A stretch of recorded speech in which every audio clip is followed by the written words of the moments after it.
Rest in peace நண்பர்கள் அனைவருக்கும் என் அன்பான வணக்கங்கள். நம்ம சேனலில் வீடியோ போட்டு ரொம்ப நாள் ஆச்சு நினைக்கிறேன். ஸோ இதுக்கப்புறம் பார்த்தீங்கன்னா நம்ம சேனலில் கண்டிப்பாக ரெகுலராக வீடியோ வரும். ஸோ கண்டிப்பாக ஃபாலோ பண்ணுங்கள். சப்ஸ்கிரைப் பண்ணாதவங்க சப்ஸ்கிரைப் பண்ணிக்கோங்க. இன்னைக்கு பார்த்தீங்கன்னா நம்ம சேனல் ரொம்ப ஒரு பெரிய அமௌண்ட் நிகழ்வை பற்றி தாங்க பார்க்க போகிறோம். அதாவது ஒரு மோகினினால ஒருத்தரோட வாழ்க்கை எப்படிலாம் மாறிச்சுங்கிறத இந்த வீடியோவில் பார்க்க போகிறோம்.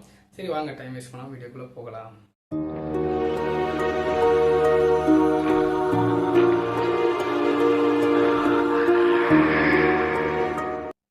திருநெல்வேலியிலிருந்து கிட்டத்தட்ட ஒரு 30லிருந்து 35 கிலோமீட்டர் தொலைவில் இருக்கிற ஒரு மலை கிராமத்தை சேர்ந்தவர் தாங்க விக்ரம். ஸோ விக்ரம் பார்த்தீங்கன்னா திருநெல்வேலியில் ஒரு கல்லூரியில் 4ஆம் ஆண்டு பொறியியல் படிச்சுட்டு வராரு. இந்த சம்பவம் நடந்த வருடம் பார்த்தீங்கன்னா 2015, கிட்டத்தட்ட ஒரு 9 வருடங்களுக்கு முன்னால் நடந்த சம்பவத்தை தாங்க நம்ம இப்போ பார்க்க போகிறோம். விக்ரம் பார்த்தீங்கன்னா 4ஆம் ஆண்டு கல்லூரி படிச்சுக்கிட்டு இருக்காரு. ஸோ காலேஜ் முடிஞ்சு எப்போதுமே பார்த்தீங்கன்னா பஸ்ஸில் கரெக்டாக அவரோட கிராமத்துக்கு வர்றதை வழக்கமாக வச்சிருக்கிறாரு. விக்ரமோட கேரக்டர் பார்த்தீங்கன்னு வச்சுக்கோங்களேன், அவர் சின்ன சின்ன விஷயங்கள்லேருந்து எல்லாத்துக்குமே உதவி பண்ணுறதை ஒரு வழக்கமாக வச்சிருக்காரு. அதனால பார்த்தீங்கன்னா அந்த கிராமத்தில் உள்ள எல்லாருக்குமே பார்த்தீங்கன்னா விக்ரம் ரொம்பவே பிடிக்கும்.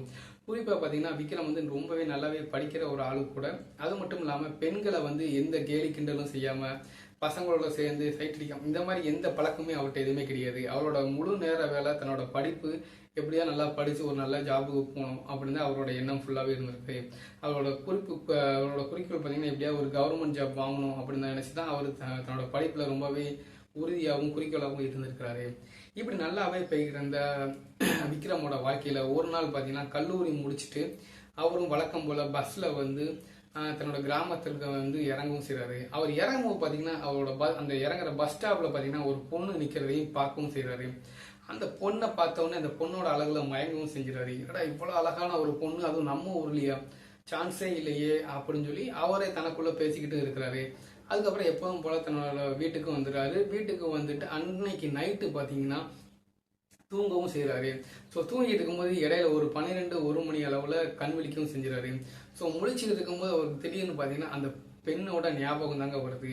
அந்த பொண்ணோட அழகு அவருக்கு அவ்வளோ பிடிச்சி போச்சு. அந்த பொண்ணை ரொம்பவே பிடிச்சி போச்சுனால அந்த பொண்ணையே நினச்சிக்கிட்டே இருக்கிறாரு. யார் என்னன்னு தெரியலையேன்னு சொல்லி தனக்குள்ளேயே பேசிக்கிட்டே இருக்காரு. அது மட்டும் இல்லாமல் மறுநாள் பார்த்தீங்கன்னா தன்னோட நண்பர்கள் யார்கிட்டையாவது கேட்கலாமா அப்படின்னு சொல்லி யோசிக்கவும் செய்கிறாரு. ஆனால் பார்த்தீங்கன்னா அந்த ஊரில் உள்ள எல்லாருக்குமே நல்லாவே தெரியும் விக்ரம் எவ்வளோ நல்லவர்னு சொல்லி. ஸோ இது எல்லாருமே நம்மளை ரொம்ப நல்லவர்னு சொல்லிக்கிட்டு இருக்காங்க. அதனால நம்ம இந்த பொண்ணை பற்றி நம்ம கேட்டால் நம்மளை ஏதாவது தப்பாக நினச்சிடுவாங்களோ பசங்க ஃப்ரெண்ட்ஸ் அப்படின்னு சொல்லிட்டு அவர் யார்கிட்டையுமே இதை பற்றி எந்த டிஸ்கஷனும் பண்ணாமல் எப்போதும் போல போக ஆரம்பிச்சாரு. கிட்டத்தட்ட ஒரு 3 நாட்களுக்கு அப்புறம் பார்த்தீங்கன்னு வச்சுக்கோங்களேன், விக்ரம் தன்னோட வீட்டில இருந்து பக்கத்தில் தெருவில் இருக்கிற ஒரு கடைக்கு சும்மா திங்ஸ் ஜாமான் வாங்குறதுக்காக அவரும் போய்கிட்டு இருக்காரு. அப்போ போய்கிட்டு இருக்கும்போது அதே சேம் கடை பக்கத்தில் இருந்து அந்த பொண்ணு நடந்து வர்றதையும் பார்க்கவும் செய்கிறாரு.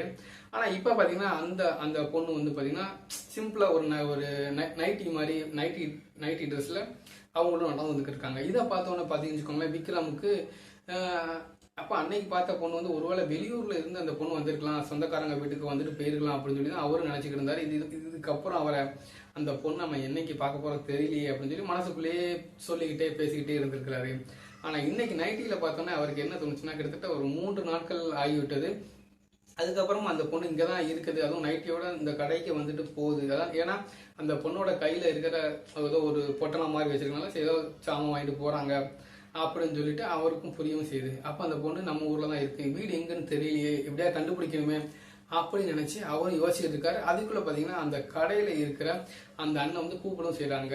விக்ரம் என்ன அங்கேயே நின்றுக்கிட்டு இருக்கேங்க வா அப்படின்னு சொன்னோன்னா என்ன வேணும்னு சொல்லி கேட்டோன்னா இவரும் சில பொருட்களை சொல்கிறாரு. கடைக்காரரும் பொருட்களை கொடுக்குறாரு. இவரும் வேகமாக வாங்கிட்டு வேகமாக பார்க்குறாரு. பார்த்தா அந்த தெருவில் எங்கேயுமே அந்த பொண்ணையை காணும். என்னடா எப்படா போனால் அதுக்குள்ளே ஒரு 5 நிமிஷம் கூட ஆகல, அதுக்குள்ளே எப்படி போயிருக்க முடியும் இவ்வளோ ஃபாஸ்ட்டாக அப்படின்னு சொல்லி அவரும் தனக்குள்ளேயே பேசிக்கிட்டு சரின்னு சொல்லிட்டு வீட்டுக்கும் போயிடாரு. இப்படியே பார்த்தீங்கன்னா ஒரு வார காலங்கள் கடந்தும் போகுதுங்க.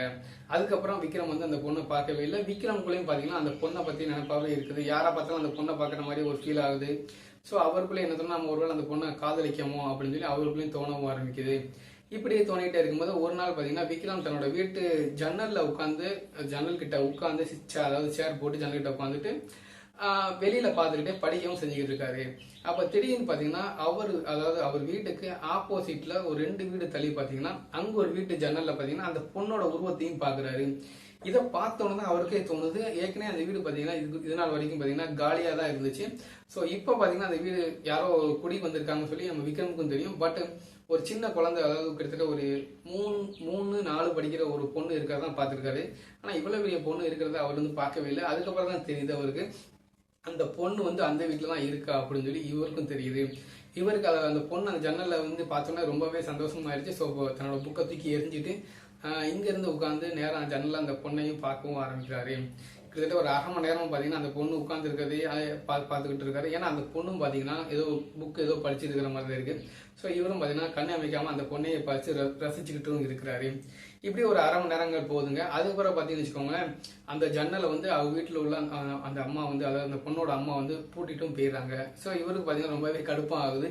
சரி, ஓகே, ஒன்றும் பிரச்சனை இல்லை. இதனால் வரைக்கும் எந்த ஊர் யாரு என்னன்னே தெரியாம இருந்தோம், இப்போ வந்து நமக்கு ஓரளவு தெரிஞ்சு போச்சு. ஸோ நம்ம வீட்டுக்கு ஆப்போசிட்ல தான் அந்த பொண்ணு இருக்கு. ஓகே, அப்பா அம்மா, அந்த பொண்ணு, அதுபோக அதோட தங்கச்சின்னு நினைக்கிறேன். ஸோ சின்ன பொண்ணு ஒன்று இருக்குது. ஸோ இதுக்கப்புறம் இங்கே தானே இருக்காங்க, சரி பார்த்துக்கலாம், என்னென்னு விசாரிப்போம் அப்படின்னு சொல்லிட்டு இவங்க பார்த்தீங்கன்னா தன்னோட அம்மாட்ட போய் விசாரிக்காரு. அந்த ஆப்போசிட் வீட்டில் வந்திருக்கிறது யாருமா அப்படின்னு சொல்லி கேட்கும்போது அவங்க என்ன சொல்றாங்கன்னா, இந்த கிராமத்தில் ஒரு போஸ்ட்மேன் இருப்பாங்களா, ஸோ அந்த போஸ்ட்மேன் ஃபேமிலி தான் தம்பி வந்து இருக்கிறாங்க அப்படின்னு சொல்லி சொன்னாங்க. அப்படியாம்மா, சரி ஓகே அப்படின்னு சொல்லிட்டு இவர் அப்படியே விட்டுறாரு. இதுக்கப்புறம் பார்த்தீங்கன்னா இதுக்காகவே அவர் தெருக்குள்ள அடிக்கடி அங்கிட்டு இங்கிட்டும் போயிட்டு வந்து இருக்காரு. அந்த பொண்ணை பார்த்தீங்கன்னா பார்க்கவே முடியல. எப்பவுமே அவங்க வீடு பார்த்தீங்கன்னா க்ளோஸ் பண்ணி தான் இருக்குது. ஸோ உள்ளுக்குள்ளேயே க்ளோஸ் பண்ணி இருக்கனால அவரால் பார்க்கவே முடியல. எப்படியாவது பார்க்கணுமே அப்படின்னு நினைச்சு அவரும் யோசிச்சிருக்காரு. அன்னைக்கும் பார்த்தீங்கன்னா இப்படி தான் பார்த்தீங்கன்னா ஒரு நாள் சண்டே ஈவினிங் பார்த்தீங்கன்னா அந்த கிராமத்தில் சண்டே ஈவினிங் எல்லாமே பசங்க எல்லாமே ஜாலியாக நல்லா விளையாண்டு முடிச்சுட்டு ஒரு 6-7 மணிக்குள்ள அவங்க உங்க வீட்டுக்கு போயிட்டு டிவி பார்த்துக்கிட்டு இருக்கிறாங்க. ஸோ அந்த டைம் பார்த்தீங்கன்னா கரெக்டாக பார்த்தீங்கன்னா அந்த பொண்ணும் வெளியில வந்து உட்கார்ந்துருக்குங்க. இதை வந்து நம்ம வந்து விக்ரமும் பார்க்கவும் செய்யறாரு. அப்போ என்னாச்சுன்னா அவரும் விக்ரமும் பார்த்தீங்கன்னா தன்னோட, அதாவது அவர் வீட்டுக்கு பின்னாடி அந்த முன்னாடி பார்த்தீங்கன்னா சைடில் உட்காரதுக்கு ஒரு திண்டு மாதிரி கட்டி விட்டுருப்பாங்களா, ஸோ அதில் இவரும் உட்காராரு. உட்காந்து மொபைல் ஃபோனை பார்த்துக்கிட்டு அந்த பொண்ணையும் பார்த்து சைட் அடிச்சுட்டு இருக்காரு. இவர் பார்க்கறத அந்த பொண்ணு நல்லாவே நோட் பண்ணவும் செஞ்சிருச்சுங்க. ஏன்னா அந்த பொண்ணும் பார்த்தீங்கன்னா ஒரு புக்கை கையில் வச்சுட்டு தான் சும்மா உட்காந்துக்கிட்டு இருக்கு. அந்த பொண்ணும் பார்த்தீங்கன்னா நம்ம விக்ரம் தான் நான் பார்த்துக்கிட்டே இருக்குது. ஸோ அந்த பொண்ணு விக்ரமை பார்க்குறத விக்ரமுக்கு தெரிஞ்சது, விக்ரமுக்குள்ளே ஏதோ ஒரு 1000 பட்டாம்பூச்சி பறக்கிற மாதிரி ஒரு ஃபீலும் ஆகுதுங்க. ரொம்பவே அவருக்கும் சந்தோஷம் படுறாரு. அந்த பொண்ணு நம்மளையும் பார்க்குது, நம்ம இருக்கிறது தெரியுது அப்படின்னு சொல்லி அவர் ரொம்பவே சந்தோஷப்படுறாரு. இப்படியே பார்த்தீங்கன்னா ஒரு கிட்டத்தட்ட ஒரு மாத காலங்கள் ஆகுதுங்க. அதுக்கப்புறம் ஒரு நாள் விக்ரம் தன்னோட கல்லூரி படிப்பை முடிச்சுட்டு அப்படி நடந்து வராரு. சார், இன்னைக்கு அந்த பொண்ணு இருக்கான்னு பார்ப்போம் அப்படின்னு நினைச்சிட்டு அவரும் நடந்து வந்துகிட்டு இருக்கும்போது பின்னாடி இருந்து ஒரு அழகான ஒரு பொண்ணோட குரல் கேட்குதுங்க. இவரும் திரும்பி பார்க்காரு, அங்க யாருமே இல்லைங்க. அதுக்கப்புறம் கொஞ்சம் தூரம் நடக்காரு, மறுபடியும் அந்த பொண்ணோட குரல் கேட்குங்க. ஒரு அழகான ஒரு வாய்ஸ்ல, விக்ரம் கொஞ்சம் நில்லுங்களேன், அவங்ககிட்ட பேசணும் அப்படின்னு சொல்லி சவுண்டும் கேட்குது. இதை கேட்டோன்னா யாராவது இந்த நேரத்தில் நம்மளை கூப்பிடுறது அப்படின்னு சொல்லி இப்போ திரும்பி பார்க்கும்போது பார்த்தீங்கன்னா கொஞ்சம் ஒரு மரத்து பக்கத்தில் வந்து பார்த்தீங்கன்னா அந்த பொண்ணு நிற்கிறாங்க. அந்த பொண்ணு தான் பேசுறது தெரிஞ்சோன்னே விக்ரமுக்கு ரொம்பவே சந்தோஷமாயிடுச்சு. ஆனால் இருந்தாலும் அந்த பொண்ணுகிட்ட போய் நேராக போய் பேச அவருக்கு ரொம்பவே பயமாகவும் இருந்துச்சு. ஏன்னா அந்த ஊரில் பார்த்தீங்கன்னா விக்ரம் ரொம்பவே நல்லவன்னு சொல்கிறாங்களா. ஸோ அதனால் நம்ம பேசுறது யாராவது பார்த்தா தப்பாக நினைப்பாங்களோ அப்படின்னு நினச்சி அவரும் யோசிச்சுட்டே இருக்கிறாரு. இப்படி யோசிச்சுட்டே இருக்கும்போது பார்த்தீங்கன்னா அந்த பொண்ணே நேராக வந்து விக்ரம்கிட்ட வந்து பேசவும் செய்யுது. அப்போ விக்ரம்கிட்ட வந்து அந்த பொண்ணு என்ன சொல்லுதுன்னா, நீங்கள் உங்கள் பேர் விக்ரம் தானே, அவங்களை எனக்கு நல்லாவே தெரியும், நீங்கள் என்ன பார்த்துருக்கீங்களா அப்படின்னு சொல்லி கேட்குது. விக்ரமும் வார்த்தைகள் எதுவுமே பேச முடியல. அவனால் அந்த பொண்ணை ஏர் எடுத்து கூட பார்க்காம கீழே குஞ்சிட்டு தலையை மட்டும் ஆடுறான். இல்லை பரவாயில்ல, கொஞ்சம் வாயை திறந்து பேசுங்க விக்ரம் அப்படின்னு சொல்லி சொல்லும்போது இவன் ஆமாம்மா நானும் உங்களை பார்த்துருக்கிறேன் அப்படின்னு சொல்லும்போது அந்த பொண்ணு ரொம்பவே சகஜமாகவே பேசுது. எனக்கு தெரியும் விக்ரம், நீங்கள் நிறைய டைம் என்ன போகும்போது வரும்போது நீங்கள் பார்க்குறது, உங்கள் வீட்டில் ஜன்னல் வழியாக நீங்கள் என்ன பார்க்குறது எனக்கு எல்லாமே எனக்கு முதலே தெரியும். நீங்கள் பார்க்குறதுக்கு முன்னாடி நான் உங்களை இப்போ அந்த பஸ்ஸில் வச்சு நான் நிறைய டைம் பார்த்துருக்கேன். நீங்கள் தான் என்னை கவனிக்கவே இல்லை, இப்போ தான் பார்க்கவே ஆரம்பிச்சிருக்கீங்க அப்படின்னு சொல்லி ரொம்பவே ஜாலியாகவே பேசுது. விக்ரம் பார்த்தீங்கன்னா அதிகமாக பெண்கள்கிட்ட பேசாததுனால பார்த்தீங்கன்னா அவருக்கு ரொம்பவே ஒரு படபடப்பாகவே ஆகுது. என்னடா அந்த பொண்ணு இவ்வளோ தூரம் இப்படி நல்லாவே பேசுது, அது ஒரு தடையாவது பார்க்காத அப்படின்னு தான் நம்ம யோசிச்சுட்டு ஆனால் இவ்வளோ நல்லா பேசுது அப்படின்னு சொல்லி இவரும் யோசிச்சா இருக்காது. அப்போ அந்த பொண்ணு என்ன சொல்லுதுன்னா, விக்ரம் நான் உங்களோட ஒன்று சொல்லணும், எனக்கு உங்களை ரொம்ப பிடிச்சிருக்கு, நம்ம லவ் பண்ணலாமா அப்படின்னு சொல்லி கேட்குது. ஸோ இந்த கேள்வியை கேட்டதும் பார்த்தீங்கன்னா விக்ரமுக்கு வந்தீங்கன்னா அப்படி உடம்புல ரொம்பவே படபடன்னு ஆயிடுச்சு, வேர்த்து கொட்ட ஆரம்பிச்சிருச்சு. அவரால் எதுவுமே பதில் சொல்ல முடியல. அப்போ இதெல்லாம் பார்த்துக்கிட்டு இருந்த அந்த பொண்ணுக்கு நல்லாவே புரிஞ்சு போச்சு. சரி, ஒன்றும் பிரச்சனை இல்லை விக்ரம், நீங்கள் உடனே சொல்ல வேண்டிய அவசியம் இல்லை, நீங்கள் நாளைக்கு ஈவினிங் வருவீங்களா ஒரு 6-7 மணிக்கு எனக்கு சொல்லுங்கள். அப்படி இல்லைன்னா ஒரு 8 மணி 8:30 மணிக்கு ஏற்கனவே நம்ம வீட்டுக்கு பக்கத்தில் இருக்குல்ல அந்த ஒரு புளிய மரம், ஸோ அதுக்கிட்ட அந்த ஒரு பாதை மாதிரி இருக்கும்ல, அதுக்கிட்ட கூட வாங்க, நான் உங்களுக்காக வெயிட் பண்ணுறேன், உங்களோட பதிலை நீங்கள் சொல்லுங்கள் அப்படின்னு சொல்லி சொல்லிடுறாங்க. சரின்னு சொல்லி விக்ரமும் வேகமாக நடந்து போயிடாரு. ஆனால் விக்ரம் பார்த்தீங்கன்னா ஒரு 10-15 ஸ்டெப் வச்சதுக்கப்புறம் வேகமாக திரும்பி பார்க்காரு. பார்த்தீங்கன்னா இப்போ பார்த்தீங்கன்னா அந்த பொண்ணே காணும்.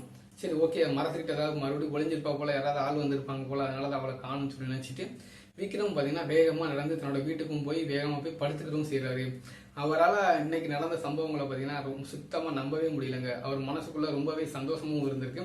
ஸோ நம்ம ஒரு அழகியா பார்த்த ஒரு பொண்ணு நம்ம ஒரு டைமாவது நம்மளை ஏறெடுத்து பார்க்க மாட்டாளா அப்படின்னு சொல்லி நினைச்ச ஒரு பொண்ணு வந்து நம்மளே கூப்பிட்டு உங்களை எனக்கு ரொம்ப பிடிச்சிருக்கு, உங்களை நான் லவ் பண்ணுறேன், நீங்களும் லவ் பண்ணுறீங்களா அப்படின்னு சொல்லி கேட்கும்போது அது விக்ரமுக்கு பார்த்தீங்கன்னா அவ்வளோ சந்தோஷமா இருந்திருக்கு. சரி நம்மளே ஒரு பொண்ணு லவ் பண்ணுறா, அதுவும் நமக்கு பிடிச்ச பொண்ணை லவ் பண்ணுறா அப்படின்னு சொல்லி ரொம்பவே சந்தோஷமா இருந்திருக்காரு. சரி ஓகே நம்ம நாளைக்கு வந்து நம்மளோட லவ்வை வந்து அவங்ககிட்ட வந்து சொல்லிடலாம், ஒன்றும் பிரச்சனை இல்லை, நாளைக்கு வர சொல்லியிருக்காங்களா அதனால நம்ம நாளைக்கு சொல்லிக்கலாம் அப்படின்னு சொல்லி ரொம்பவே சந்தோஷமா ரொம்பவே ஹாப்பியாகவே இருந்திருக்காரு. ஸோ வீட்லேயும் பார்த்தீங்கன்னா அவங்க அம்மாட்டையும் ரொம்ப சந்தோஷமா பேசிக்கிட்டு இருந்திருக்காரு. ஸோ இதெல்லாம் கவனிச்சு அவங்க அம்மா வந்து என்னடா ஒரு 10 நாள் 15 நாள் ஒரு மாதிரியாவே இருந்து இப்போ ரொம்ப ஹாப்பியாக இருக்க, என்னாச்சு என்ன ஏதுன்னு கேட்கும்போது இல்லைம்மா ஒன்றும் இல்லைம்மா எக்ஸாம் டென்ஷன் அவ்வளோதான், வேற ஒன்றும் இல்லை, இப்போ எக்ஸாம் முடிஞ்சிருச்சு அதான் ரொம்ப ஹாப்பியாகவே இருக்கேன் அப்படின்னு சொல்லி விக்ரமும் கொஞ்சம் சொல்லி சமாளிக்கவும் செய்கிறாருங்க. அதுக்கப்புறம் நைட்டு சாப்பிட்டும் தூங்கவும் செய்கிறாரு. அன்னைக்கு நைட்டு பார்த்தீங்கன்னா அவரால் சரியாக தூங்கவே முடியலங்க. அவர் அந்த ஜன்னல் ஓரத்தில் சைடில் படுத்துருக்கும் போது பார்த்தீங்கன்னு வச்சுக்கோங்களேன், யாரோ அவங்கள விக்ரம் விக்ரம் சொல்லி கூப்பிட்ற மாதிரி இருக்கு. இவரும் பார்த்தீங்கன்னா ஜன்னல் பக்கத்தில் வந்து பார்க்குறாரு, அந்த பொண்ணு தாங்க அந்த வீட்டு திண்டுக்கிட்ட நின்றுக்கிட்டு விக்ரம் பார்த்து சிரிச்சு கை காமிச்சிக்கிட்டு இருக்கு. இதை பார்த்தோன்னா அவருக்கு இன்னும் சந்தோஷமும் ஆயிருதுங்க. என்னடா இப்பெல்லாம் வந்து ஒன்று பண்ணுதே அப்படின்னு சொல்லி ரொம்பவே ஹாப்பியாகவும் இருக்காரு. சரி ஓகேன்னு சொல்லிட்டு இந்த சைடு அவங்க அம்மா சவுண்டு மாதிரி கேட்டவுடனே அந்த விக்ரம் பார்த்தீங்கன்னா நேராக அந்த ஜன்னல் கிட்ட இருந்து கொஞ்சம் எந்திரிச்சு முன்னாடி வந்து அம்மா கூப்பிட்டீங்களா அப்படின்னு சொல்லி கேட்குறாங்க. அங்கே பார்த்தீங்கன்னா அவங்க அம்மாவே இல்லைங்க, அவங்க ரூம்குள்ளே படுத்துருக்குறாங்க. ஐயோ யாரோ கூப்பிட்ட மாதிரி இருந்துச்சு அப்படின்னு சொல்லி நினச்சிட்டு இப்போ வேகமாக போய் ஜன்னல் கிட்ட போய் பார்க்குறாரு. பார்த்தா அந்த பொண்ணு இல்லைங்க, அந்த கதவும் பூட்டி தான் இருக்குது. அப்போ விக்ரம் என்ன நினச்சானா ஒருவேளை அந்த பொண்ணு சரி ஓகே நம்ம உள்ளே போனோம்னா ஆள் யாரோ வராங்கன்னு நினச்சி அந்த பொண்ணு பயந்துட்டு வீட்டுக்குள்ளே போயிடுச்சு போல அப்படின்னு நினச்சிட்டு அவரும் உள்ளே போய் படுக்கவும் தூங்கவும் செஞ்சுறாருங்க. அன்னைக்கு நாள் அப்படியே போயிடுது. மறுநாள் தன்னோட கல்லூரிக்கும் போகிறாரு. ஸோ கல்லூரிக்கு போனதுலேருந்து பார்த்தீங்கன்னா எப்படா நைட் ஆகும், ஸோ தன்னோட காதலை வந்து அந்த பொண்ணுகிட்ட சொல்லலாம் அப்படின்னு சொல்லிட்டு ரொம்பவே ஹாப்பியாகவே இருக்கிறாரு. இதெல்லாம் பார்த்தீங்கன்னா தன்னோட ஃப்ரெண்டு, அதாவது விக்ரமோட ஃப்ரெண்டு யாருன்னு பார்த்தீங்கன்னா ராஜாங்கிறவர். ஸோ ராஜாங்கிறவர்கிட்ட வந்து நடந்த எல்லா சம்பவத்தையுமே வந்து சொல்லவும் ஆரம்பிக்கிறாரு. ஏன்னா ராஜா வந்து அவரோட ரொம்பவே க்ளோஸ் ஃப்ரெண்டுனால அவர்கிட்ட வந்து இது நாள் வரைக்கும் நடந்த எல்லா சம்பவங்களையும் பார்த்தீங்கன்னா சொல்லவும் செய்யறாரு. ஸோ ராஜாக்கும் பார்த்தீங்கன்னா ரொம்பவே ஹாப்பி. ஸோ பரவாயில்ல நம்ம நண்பன் வந்து ஒரு பொண்ணு லவ் பண்ணவும் ஆரம்பிச்சிட்டான், ஓகே அந்த பொண்ணு வந்து லவ்வை ப்ரப்போஸ் பண்ணிடுச்சு சரின்னு சொல்லிட்டு இவனும் பார்த்தீங்கன்னா அந்த பொண்ணுகிட்ட ப்ரப்போஸ் பண்ணுறதுக்கு நிறைய ஐடியாஸ்லாம் வந்து ராஜா வந்து தன்னோட நண்பரான விக்ரமுக்கு வந்து சொல்லவும் செய்கிறாங்க. ஸோ ரொம்ப வேகமாக பேசணும், சரி ஓகே சாரி. ஸோ ரொம்பவே ப்ரப்போஸ் பண்ணுறதுக்கு ரொம்பவே ஒரு ஐடியாலாம் கொடுக்கவும் ஆரம்பிக்கிறேன். அன்னைக்கு பொழுது வேகமாக முடிஞ்சிருச்சு சரின்னு சொல்லிட்டு நம்ம விக்ரமும் பார்த்தீங்கன்னா நேராக வீட்டுக்கும் வந்து வரவும் ஆரம்பிச்சிடாரு. ஸோ வீட்டுக்கு வந்ததுக்கப்புறம் கிட்டத்தட்ட ஒரு 8:30 மணி இருக்கும். ஸோ அந்த பொண்ணு சொன்ன அதே இடத்துக்குள்ள போய் வெயிட் பண்ணவும் செய்கிறாரு. அது கொஞ்சம் லைட் வெளிச்சம் கொஞ்சம் கம்மியாக இருக்கிறதுனால ரொம்ப நேரம் வெயிட் பண்ணுறாரு. கிட்டத்தட்ட ஒரு மணி நேரம் வெயிட் பண்ணுறாரு. பார்த்தீங்கன்னா அங்கே எந்த பொண்ணு யாருமே வரவும் இல்லை. இதனால பார்த்தீங்கன்னா அந்த விக்ரம் பார்த்தீங்கன்னா மனசே பார்த்தீங்கன்னா ரொம்பவே கஷ்டமாயிருது. ஒருவேளை அவங்க வீட்டில் எதுவும் ப்ராப்ளமாக இருக்குமோ, இல்லை அந்த பொண்ணு சும்மா விளையாட்டுக்கு நம்மளை கலாய்ச்சிருப்பாங்களோ, ஃப்ராங்க் பண்ணியிருப்பாங்களோ, நம்ம தான் தப்பாக புரிஞ்சுக்கிட்டோமோ அப்படின்னு நினச்சி அவங்க மனசுக்குள்ள ரொம்பவே பல கற்பனைகள் ஓடவும் ஆரம்பிக்கு. ரொம்பவே கஷ்டப்பட்டு கலங்கின அது கண்ணீர் வந்து அப்படியே கண்ணீர் வடிக்கவும் செய்கிறாரு. ஸோ அப்படியே கலங்கின அந்த கண்களோட தன்னோட வீட்டுக்கும் வந்து படுக்கவும் செய்கிறாருங்க. அவரால் தூங்கவும் முடியல, சாப்பிடவும் முடியல. ரொம்ப நேரம் படுத்திருக்கும் போது கிட்டத்தட்ட ஒரு 11 மணி இருக்கும். அதே சேம் ஜன்னல் கிட்ட இருந்து ஒரு சவுண்டு வருது. கிட்டத்தட்ட பார்த்தீங்கன்னா சேம் அதே சவுண்டு, அதே பொண்ணோட சவுண்டு. விக்ரம் விக்ரம் அப்படின்னு சொல்லி கூப்பிடவும் செய்கிறாங்க. அப்போதான் தெரிஞ்சது விக்ரம் பார்த்தீங்கன்னா எந்திரிச்சு வேகமாக ஜன்னல் ஓரமாக இருந்து எட்டியும் பார்க்கவும் செய்கிறாரு. அங்கே பார்த்தீங்கன்னா அதே அந்த பொண்ணு நின்றுக்கிட்டு இருக்குங்க. இதை பார்த்தோன்னா விக்ரம் பார்த்தீங்கன்னா ரொம்பவே ஹாப்பி. அப்போ அந்த பொண்ணு என்ன செய்யனா வீட்டில இருந்து வெளியில வா அப்படின்னு சொல்லி ஒரு கையில் வந்து சைகையும் காட்டுது. இதை புரிஞ்சுக்கிட்ட விக்ரமும் பார்த்தீங்கன்னா தன்னோட வீட்டில் போய் பார்க்குறாரு. தன்னோட அப்பா அம்மா எல்லாருமே நல்லாவே தூங்கிட்டு இருக்காங்க சரின்னு சொல்லிட்டு. ஏன்னா கிராமத்தில் நாங்கள் பார்த்தீங்கன்னா 2 பாதை இருக்கும். ஸோ பின் வாசல் இருக்கும், முன் வாசல் இருக்கும். ஸோ நம்ம விக்ரம் பார்த்தீங்கன்னா பின் வாசல் வழியாக கதவை திறந்துட்டு வெளியவும் வராரு. வெளியில வந்த உடனே பார்த்தீங்கன்னா அந்த மெயின் ரோடு கிட்ட வந்தோன்னு பார்த்தீங்கன்னா வேகமாக அந்த பொண்ணு வந்து விக்ரமோட கையை பிடிச்சிட்டு வேகமாக அந்த சைடு உள்ள ஒரு இருட்டு பகுதி கிட்ட கூட்டும் போகுது. இது சற்றுன்னு எதிர்பாராத விக்ரம் பார்த்தீங்கன்னா ரொம்பவே சந்தோஷமாகுது. ஸோ அந்த பொண்ணு ஃபர்ஸ்ட் டைம் டச் பண்ணிட்டா அப்படின்னு சொல்லிட்டு ரொம்பவே ஹாப்பியாகவும் இருக்கிறாரு. அப்படியே 2 பேரும் இப்போ பார்த்தீங்கன்னா அந்த மறைவான இடத்துக்கு போனதுக்கப்புறம் பார்த்தீங்கன்னா அப்போ வந்து விக்ரம் வந்து கேட்கவும் செய்கிறாரு. எதுக்கு மாதிரி இந்த மாதிரி 8 மணி 8:30 மணி வாரம் சொன்னீங்க, எதுக்கு வரல அப்படின்னு சொல்லி கேட்கும்போது இல்லை என்னோட அப்பா இருந்தாங்க, அவர் வந்து இந்த டயத்தில் எங்கே வெளியில் போகிற, நைட் டைம் ஆயிடுச்சு, இங்கே வெளியில் போகாத அப்படின்னு சொல்லி எனக்கு திட்டமும் செஞ்சுட்டாரு. நானும் உன நினச்சிட்டே தான் உட்காந்துட்டே இருந்தேன். இப்போ எல்லாருமே தூங்கிட்டாங்க, அதனால தான் நான் அந்த அவங்களோட அந்த ரூம் கதை வந்து லாக் பண்ணிட்டு நான் அப்படியே வெளியில் வந்துட்டேன், நான் பார்க்கலாம்னு சொல்லி அப்படின்னு சொல்லி சொல்லவும் செய்கிறாங்க. இப்போ அந்த பொண்ணு கேட்குது, சரி சரி விக்ரம் எல்லாத்தையும் விடு, என்ன உனக்கு பிடிச்சிருக்கா, நான் லவ் பண்றியா அப்படின்னு சொல்லி கேட்கவும் செய்யுது. இதுக்கு வந்து விக்ரம் பார்த்தீங்கன்னா ரொம்பவே ஹாப்பியாக சிரிச்சுக்கிட்டு, ஆமாம்மா எனக்கு உன்னை ஃபர்ஸ்ட் டைம் உன்னை பார்த்ததுலேயே எனக்கு ரொம்ப பிடிச்சி போச்சு, நானும் உன்னை ரொம்பவே லவ் பண்ணுறேன் அப்படின்னு சொல்லி அந்த பொண்ணும் சொல்லுது. சரின்னு சொல்லிட்டு பார்த்தீங்கன்னா இது சொல்லி முடிச்சோன்னே பார்த்தீங்கன்னா அந்த பொண்ணு வந்து விக்ரம ரொம்பவே இறுக்கமாகவே ஹக் பண்ணவும் செய்யுது. ஸோ முதல் முறையாக பார்த்தீங்கன்னா ஒரு பெண்ணோட அரவணைப்பில் இருந்த விக்ரமுக்கு அவரோட உடம்புல என்னென்னவோ பண்ணுற மாதிரி ஃபீல் ஆகுது. அவரோட ஹார்மோன்லாம் ரொம்பவே ரைஸ் ஆகுது. ஸோ அவருக்கு என்ன செய்யணும் ஏது செய்யணும்னு சொல்லி தெரியவும் இல்லை.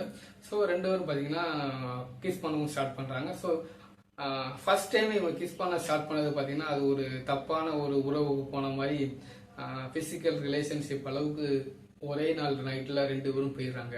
ஸோ எல்லாமே ஃபிசிக்கல் ரிலேஷன்ஷிப் எல்லாமே முடிஞ்சதுக்கு அப்புறம் பார்த்தீங்கன்னா எந்திரிச்சதுக்கு அப்புறம் பார்த்தீங்கன்னா விக்ரம் ரொம்பவே ஃபீல் பண்ணி அந்த பொண்ணுகிட்ட சொல்லவும் செய்யலாம், சாரிம்மா நான் ரொம்பவே அவசரப்பட்டு நினைக்கிறேன் நம்ம ரெண்டு பேருமே அப்படின்னு சொல்லி ரொம்பவே வருத்தப்பட்டு அந்த பொண்ணுக்கு ஆறுதலும் சொல்லவும் ஆரம்பிக்கிறான்.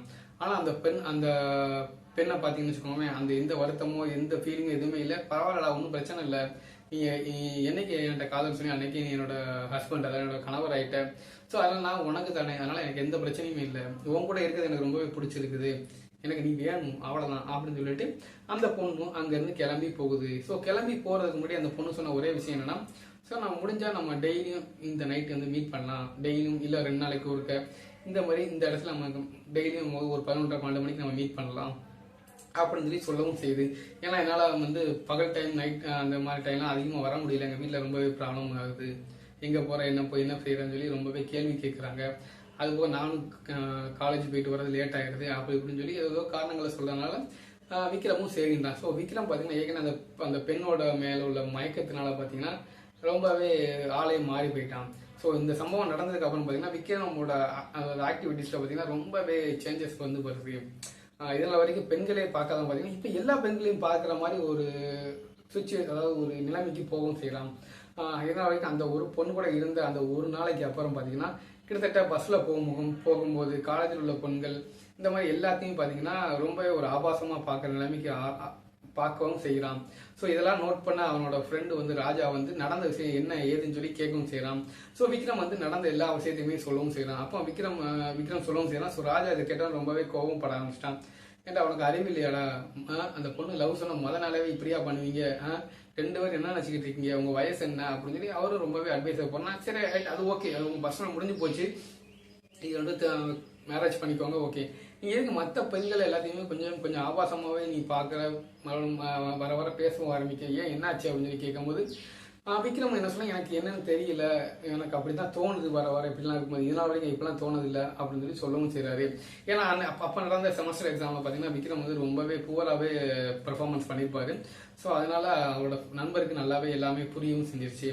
ஸோ அதுக்கப்புறம் இங்கே பார்த்தீங்கன்னா விக்ரம் பார்த்தீங்கன்னா ஒரு 2 நாளைக்கு ஒருக்க அந்த பெண்ணோட கொஞ்சம் ஃபிசிக்கல் ரிலேஷன்ஷிப்லேயே கண்டினியூ ஆகிட்டே இருக்காரு. ஸோ இப்படி நடந்துகிட்டு இருக்கும்போது பார்த்தீங்கன்னா அவ அப்பா அம்மாவுக்கும் ஓரளவு அவரோட பாடி கண்டிஷன் பார்க்கும்போது அவங்க டவுட்டும் வர ஆரம்பிக்குது. ஏன்னா விக்ரமோட நல்லா எப்படி சொல்ல விக்ரம் வந்து ஒரு நார்மலாகவே ஒரு 6 பேக் உள்ள ஒரு பையனாக தான் இருந்திருக்கான். ஸோ ஜிம்முக்கு போய் அதுவும் உடம்பு ஏற்றி நல்லாவே இருந்திருக்கான். குறிப்பிட்ட ஒரு 2-3 மாதம் 2 மாதத்தில் பார்த்தீங்கன்னா அவனோட உடம்பு பார்த்தீங்கன்னா ரொம்பவே ஒரு மாதிரியாவே ஆக ஆரம்பிச்சிருக்கு, ரொம்பவே மெலிஞ்சி சரியா சாப்பிடாத மாதிரி. ஏன்னா விக்ரம் பார்த்தீங்கன்னா அவர் வீட்டில் ரொம்பவே நல்லாவே சாப்பிட்றாரு. ஒரு 2 மாதம் பார்த்தீங்கன்னா சாப்பாடு அளவு எல்லாமே கம்மியாயிடுச்சு. ஸோ வீட்டில் நினைச்சாங்கன்னா ஒருவேளை ஜிம்முக்கு போறதுனால டயட்ல இருக்கான் போல அப்படின்னு நினைச்சு அவங்களும் நினைச்சிட்டு இருக்காங்க. ஆனால் பார்த்தீங்கன்னா விக்ரமோட பாடி கண்டிஷன் வந்து ரொம்பவே மோசமாயிருச்சு.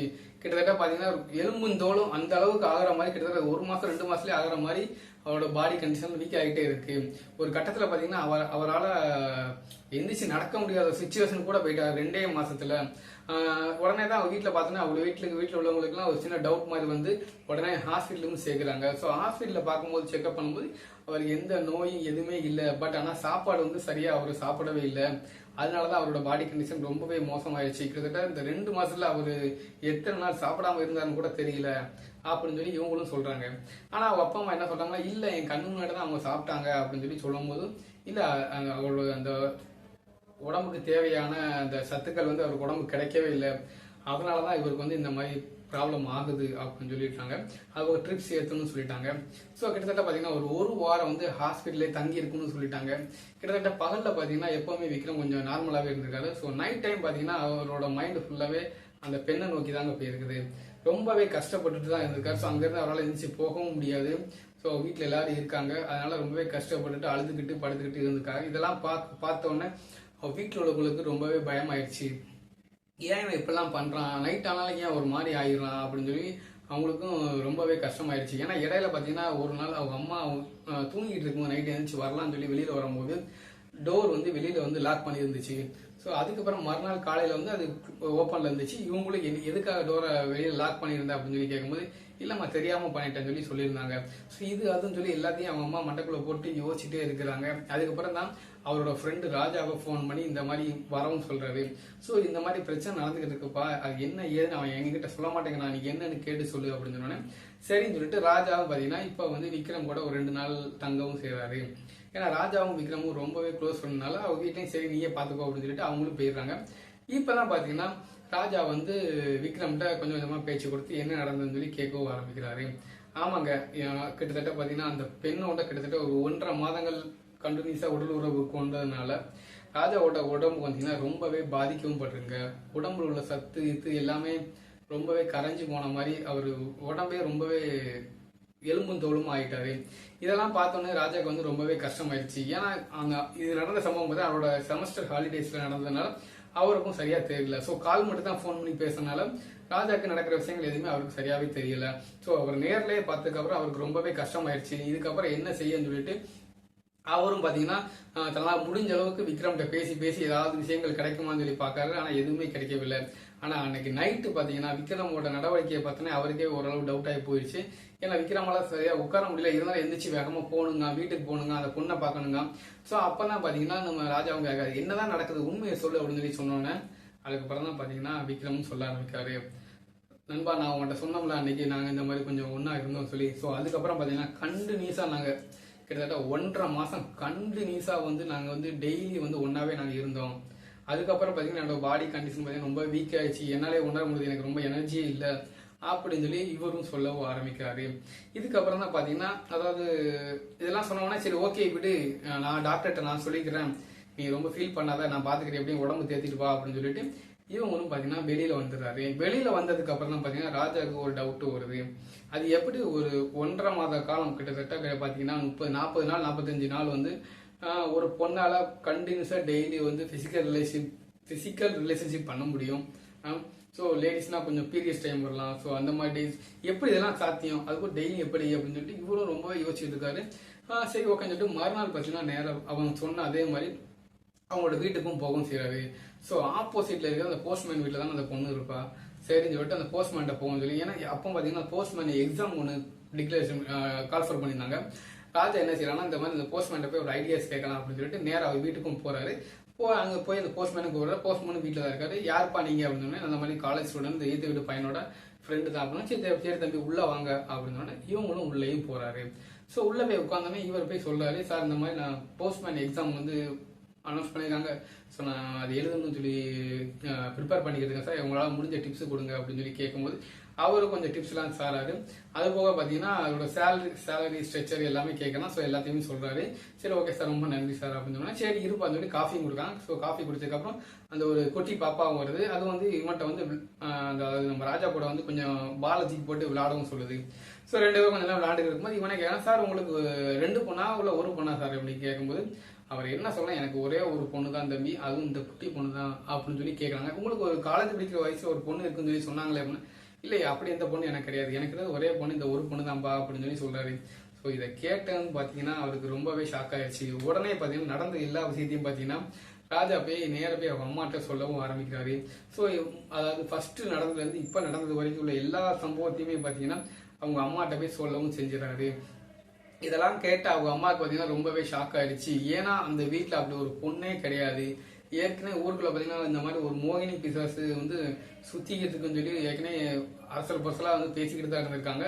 ஸோ இதே மாதிரி கிட்டத்தட்ட ஒரு 10 வருஷத்துக்கு முன்னாடி ஒரு பையன் இந்த மாதிரி தான் மோகினி பிசாசினால பாதிப்படைஞ்சு சூசைட் பண்ணி இறந்துருக்கான். ஸோ இதெல்லாம் கேட்டு அவங்களுக்கு வந்து அப்படி கண்ணவே கெட்ட ஆரம்பிச்சிருச்சு. ரொம்பவே பயந்தும் போயிடுறாங்க. சரி இதுக்கு மேல வந்து இது தாமதிக்க கூடாது, இது வந்து ஹாஸ்பிட்டலுக்கு போனால் சரியாக வேண்டிய விஷயமே கிடையாதுன்னு சொல்லிட்டு நேராக தன்னோட பையன்கிட்ட போய் கூப்பிட்டுட்டு அங்கேருந்து பார்த்தீங்கன்னா கேரளாவில் இருக்கிற ஒரு குறிப்பிட்ட ஒரு கோயிலுக்கு போகவும் ஆரம்பிக்கிறாங்க. அப்படி போகும்போது பார்த்தீங்கன்னா ராஜாவும் பார்த்தீங்கன்னா தன்னோட நண்பர் கூடயும் போறாரு. இவங்க போய்கிட்டு இருக்கும்போது அங்கே போய் தங்கி இருக்கும்போது ராஜா தான் விக்ரம் கூட தங்கியிருக்காரு. அப்போ விக்ரம் வந்து கேட்காரு, இங்கே எதுக்கு நான் ஹாஸ்பிட்டலேருந்து கூப்பிட்டு இந்த மாதிரி கோயிலுக்கு கூப்பிட்டு வாங்க, ஏன் என்னாச்சு, எனக்கு பேயா பிடிச்சிருக்கு அப்படின்னு சொல்லி கேட்கும்போது அப்பதான் பார்த்தீங்கன்னா விக்ரம்கிட்ட ராஜா நடந்த எல்லா விஷயத்தையுமே சொல்லவும் ஆரம்பிக்கிறாரு. ஆமாங்க, நீ இவ்வளவு நாள் இந்த மாதிரி உறவு கொண்டது எதுவுமே அது ஒரு பெண்ணே கிடையாது, ஓகேவா, அது ஒரு மோகினி பிசாசு, இந்த மாதிரி தன்னோட இச்சையை தீர்த்துக்கிட்டு இந்த மாதிரி பசங்களோட உயிர் எடுக்கிறது அதோட வேலையே அப்படின்னு சொல்லி சொல்லும்போது இவரால் சரியா நம்பவே முடியல. அப்பதான் அவருக்குள்ள ஒரே ஒரு திடீர்னு பார்த்தீங்கன்னா ஒரு ஐடியா ஒன்று தோணுது. ஏன்னா பார்த்தீங்கன்னா இவங்க ரெண்டும் நைட்டு மீட் பண்ணும்போது ஒரு டைம் பார்த்தீங்கன்னா 2 பேரும் சேர்ந்து செல்ஃபி இந்த மாதிரிலாம் எடுத்திருப்பாங்க. ஸோ அந்த டைம் செல்ஃபி பார்க்கும்போது எப்பவுமே நல்லாவே இருந்துச்சு. அதுக்கப்புறம் பார்த்தீங்கன்னா செல்ஃபி எதுவுமே அந்த வீடியோஸ் எதுவுமே அவங்க பார்க்கறதே கிடையாது. சரின்னு சொல்லிட்டு இரு உன்னோட மொபைல் ஃபோனை கொடு அப்படின்னு சொல்லிட்டு அவங்க 2 பேரும் சேர்ந்த செல்ஃபி ஃபோட்டோஸ் எல்லாம் எடுத்து பார்க்குறாங்க. பார்த்து அந்த ஃபோட்டோவில் விக்ரம் மட்டும் தாங்க இருக்கான். பின்னாடி பார்த்தீங்கன்னா எந்த உருவமுமே இல்லை, வெறும் பிளாக்கா இருட்டா மட்டும் தான் இருக்குது. ஸோ இதெல்லாம் பார்த்தோன்னே பார்த்தீங்கன்னா விக்ரமுக்கே புரிய ஆரம்பிக்க அது ஒரு பொண்ணே இல்லை, நம்மளை இவ்வளவு நாள் வசியம் பண்ணி நம்மளோட படிப்புலேருந்து எல்லாத்தையுமே கெடுத்துக்கிட்டு தான் இருக்கு, நம்மளோட உடம்பையே கெடுத்துருச்சு அப்படின்னு சொல்லி ரொம்பவே வருத்தப்படவும் ஆரம்பிக்கான். ஸோ அதுக்கப்புறம் நேரம் அந்த கோயில்ல இருந்து அவங்க போய் அந்த ஒரு மாந்திரிகன் சொல்ல அந்த பூசாரிகிட்ட போய் நடந்த எல்லா விஷயத்தையுமே சொல்லவும் ஆரம்பிக்கிறாங்க. ஸோ அந்த பூசாரிக்கு நல்லாவே புரிஞ்சிருச்சு, அந்த மோகினி வந்து அவங்க மகனை வந்து வசியம் பண்ணி இந்த மாதிரி அவனோட உடம்பு எனர்ஜியை ஃபுல்லாமே உறிஞ்சி எடுத்துருச்சு, அவனோட அதாவது இந்த காம ஆசையை தூண்டி விட்டு இந்த மாதிரி பண்ணி கடைசியா அந்த பையனை கொல்றதா அதோட திட்டமே. நல்ல வேலை சீக்கிரம் கண்டுபிடிச்சிங்க வந்தீங்க அப்படின்னு சொல்லி அவரும் பார்த்தீங்கன்னா சில பூஜைகளும் செய்யவும் செய்யாது. கிட்டத்தட்ட ஒரு மண்டல காலத்துக்கு அங்கே கேரளாலேயே தங்கியிருந்து டெய்லியும் பூஜை பண்ணி கடைசி எல்லாமே முடிஞ்சதுக்கு அப்புறம் ஒரு 10 நாளைக்கு மட்டும், அதாவது விக்ரமோட கையில ஒரு தாயத்து மாதிரி கெட்டுன்னு வருவாரு. கிட்டத்தட்ட அந்த தாயத்தை ஒரு 10 நாள் மட்டும் உங்களோட கையில இருந்தா போதும், அதுக்கப்புறம் அந்த மோகினியால உனக்கு எந்த பிரச்சனையுமே வராது அப்படின்னு சொல்லிட்டு இவரும் அங்கிருந்து கிளம்பவும் செஞ்சிடாரு. சரின்னு சொல்லிட்டு இவங்களும் பாத்தீங்கன்னா அங்கிருந்து நேரா பாத்தீங்கன்னா அவங்க ஊருக்கும் வந்துடுறாங்க. இப்ப பாத்தீங்கன்னா ஊருக்கு வந்ததுக்கு அப்புறம் பாத்தீங்கன்னு வச்சுக்கோங்களேன், அந்த தாயத்தை கட்டினதுக்கு அப்புறம் பாத்தீங்கன்னா இந்த கேரளால இருந்தது கோயிலுனால கொஞ்சம் சாப்பிட்டு சாப்பாடு அதுன்னு கொஞ்சம் சாப்பிட்டதுனால கொஞ்சம் உடம்பு தேடி இருக்காங்க விக்ரம். ஸோ அதுக்கப்புறம் பார்த்தீங்கன்னா விக்ரம் வந்து அதே மாதிரி ஜன்னல இருந்து அந்த வீட்டையும் பார்க்கவும் செய்யலாம். ஸோ பார்க்கும் போது இது நாள் வரைக்கும் தெரிஞ்சுக்கிறது அந்த மோகினி பிசாசு, அதாவது மோகினியோட உருவம் இப்பவும் அவனுக்கு தெரியவும் செய்யுது. அது அங்கிருந்து என்ன சொல்றதுன்னா, விக்ரம் வா வா நம்ம இன்னைக்கு நைட் வந்துரு அப்படின்னு சொல்லி கையும் அசைக்கும். ஆனால் தாயத்தை கெட்டிருக்கனால ஒரு 10 செகண்ட் 15 செகண்ட்ல பார்த்தீங்கன்னா அதோட கோர உருவமும் தெரியுது, ஒரு கருப்பான ஒரு பயங்கரமான ஒரு உருவத்தையும் பார்க்கறான். இதை பார்த்தோன்னே ரொம்பவே பயந்து போய் ஜன்னலையும் போட்டிடுறான். ஸோ இதுக்கப்புறம் பார்த்தீங்கன்னா அவன் ஜன்னல் பக்கம் இருந்து அதை பார்க்கறதே விட்டுறான். கரெக்டாக ஒரு 10 நாளைக்கு அப்புறம் நேராக மறுபடியும் கேரளா போய் அந்த கயிறையும் கழட்டுறாங்க, கயிறுங்க தாயத்தையும் கழட்டுறாங்க. ஸோ அதுக்கப்புறம் அந்த பூசாரி என்ன சொல்றாங்கன்னா, ஸோ இதுக்கப்புறம் உங்க லைஃப்ல வந்து எந்த பிரச்சனையும் இல்லை, அந்த மோகினி வந்து உங்க பையனை விட்டு விலகி போயிடுச்சு, இதுக்கப்புறம் எந்த பிரச்சனை இல்லை, ஸோ நீங்கள் நிம்மதியாக ரிலாக்ஸாக இருக்கலாம் சொல்லி சொன்னாரு. ஸோ அதுக்கப்புறம் பார்த்தீங்கன்னா இப்போ வரைக்கும் பார்த்தீங்கன்னா அவரோட லைஃப்ல வந்து அந்த மோகினி பிசாசுங்கிறது வரவே இல்லை. இப்போ வந்து விக்ரமுக்கு வந்து கல்யாணம் ஆகி ஸோ 2 பசங்க இருக்கிறாங்க. ஸோ இப்போ அவரோட லைஃப் பார்த்தீங்கன்னா ரொம்பவே ஹாப்பியாகவும் இருக்கு. ரொம்ப நாள் கழிச்சு வீடியோ சொல்லனால என்னால் சரியா பேச முடியலன்னு எனக்கே ஃபீல் ஆகுது. ஸோ கொஞ்சம் தப்பா பேசினா மன்னிச்சுக்கோங்க. ஸோ நெக்ஸ்ட் வீடியோவில் சந்திப்போம். ஓகே ஃப்ரெண்ட்ஸ், பாய்.